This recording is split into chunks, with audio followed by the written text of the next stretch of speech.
Bashundhara group Bangladesh premier league 2024-25 দ্বাদশ round আপনি দেখছেন ফর্টিজ এফসি তারা খেলছে ফকিরপুল ইয়ং মেন্স ক্লাবের বিপক্ষে। Toss time. আজকের ম্যাচ অফিসিয়ালস রেফারি হিসেবে দায়িত্ব পালন করছেন জসিম আক্তার, তার assistant Rasel Mahmud. Fortis FC line আপটা দেখে নেই, অপরদিকে ফকিরপুল ইয়ং মেন্স ক্লাবের লাইন আপ। রেফারি বাঁশি বাজানোর অপেক্ষায় একেবারে ঘড়ির কাঁটায় ঠিক যখন 3:30 তখন শুরু হয়ে গেছে কিংস অ্যারিনাতে ফর্টিজ এফসি এবং সাদা জার্সিতে যারা খেলছে এই ম্যাচটা। অন্যদিকে ফকিরপুল ইয়াং মেন্স, তাদের জার্সির রং নেভি ব্লু। ক্রোয়েশিয়ার একটা আদল দেখা যাচ্ছে। এর আগে আমরা অবশ্য আর্জেন্টিনার জার্সি দেখেছি, এবার ক্রোয়েশিয়ার জার্সি দেখতে পাচ্ছি।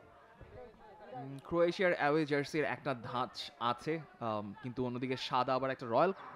বলটা আছে ভ্যালারির কাছে, বাঁ পায়ের ক্রস, একদম ইজি হেডার, কিন্তু একটুর জন্য মিস হয়ে গেছে পোস্টটা।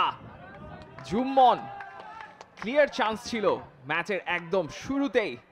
পামর স্যার এবং ডেভিডকে আটকাতে বেগ পেতে হবে এই মুহূর্তে, সুযোগ আছে এবং এত দূর দিয়ে মারলেন পামর স্যার। আর একটু ভালো বোধহয় করতেই পারতেন, বেশ কিছু গোলের সুযোগ তাদের কাছে আসছে, কিন্তু ডান দিক থেকে নয়ন এবং তারপর পা ওমর বাবু এবার এক অদ্ভুত মিস করে গেলেন ফর্টিজের ক্যাপ্টেন। এবং ওই বলের জন্য ডেভিড ইফেগুই ছুটছেন, ডেভিড ইফেগুই পেয়েও গেছেন, ডেভিড ইফেগুই সামনে শুধু গোলকিপার এবং ইফেগুই এগিয়ে নিলেন ফর্টিজ এফসি কে। যেই মুহূর্তে মনে হলো বলটা বোধহয় ডিফেন্ডারই পাচ্ছেন, সিউ দিয়ে জানান দিলেন ইফেগুই আছেন। ফর্টিজ 1 ফকিরপুল 0। তাহলে সেটাই হবে অবাক করার মতো অবস্থা।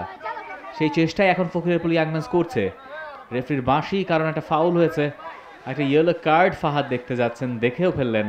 তবে ভালো লিপিটিং করতে পারেন আপনি রিফাত মাসুদ, দ্যাটস গুড। সারওয়ার সেখানে কি করছেন?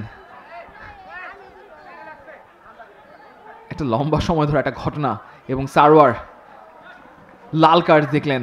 যেটা হয়েছিল যে বল নিয়ে তিনি অনেকটুকু বাইরে ছিলেন, এরপরে এক্সট্রা টাচ, সেটা তার কাছ থেকে বল নিয়ে গিয়েছিল, সেখান থেকে যখন গোলে শট করা হলো।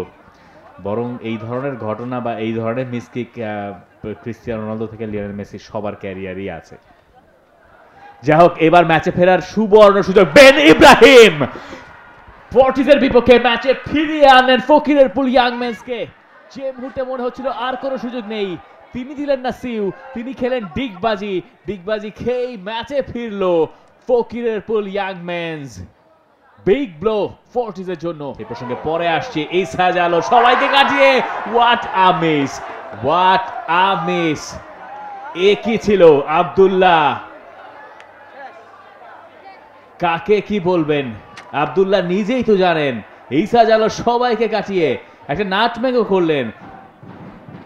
বাঁ পায়ে বক্সের কাছে একদম লাস্ট মোমেন্টে বলটা পায়ে লাগাতে পারলেন না আব্দুল্লাহ, তাই সরাসরি সাজুর কাছে চমৎকার একটা কিক এবং সেই সঙ্গে শেষ বাঁশির শব্দ।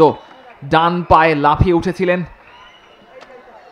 ছোঁয়া লাগাতে পারলেন না, তাই ফর্টিজ এফসির খেলোয়াড়রা স্বাভাবিকভাবেই হতাশ, সেটা প্রকাশ পাচ্ছে। পাওর বাবু একদম শটান মাঠে শুয়ে পড়েছেন, দেখছেন আকাশ, যেটা তার থেকে অনেক দূরে। এবং ডেভিড, ফর্টিজ এফসির প্রথম গোল স্কোরার, তিনিও কিছুটা বিরক্ত। তবে ফকিরপুলকে ক্রেডিটটা দিতেই হচ্ছে, এই ম্যাচে 10 জনের ফর্টিজকে তারা চাপে রেখে একটা পয়েন্ট আদায় করে নিয়েছে এই ম্যাচ থেকে। এবং সেই গোল স্কোরার বেন ইব্রাহিম, তাদের নতুন রিক্রুট, তারই গোলে এই ম্যাচ থেকে একটা পয়েন্ট নিয়ে ফর্টিজ এফসির হোম গ্রাউন্ড ছাড়ছে ফকিরপুল। তাই full time score line Fortis FC 1 Fakirerpool young men's 1।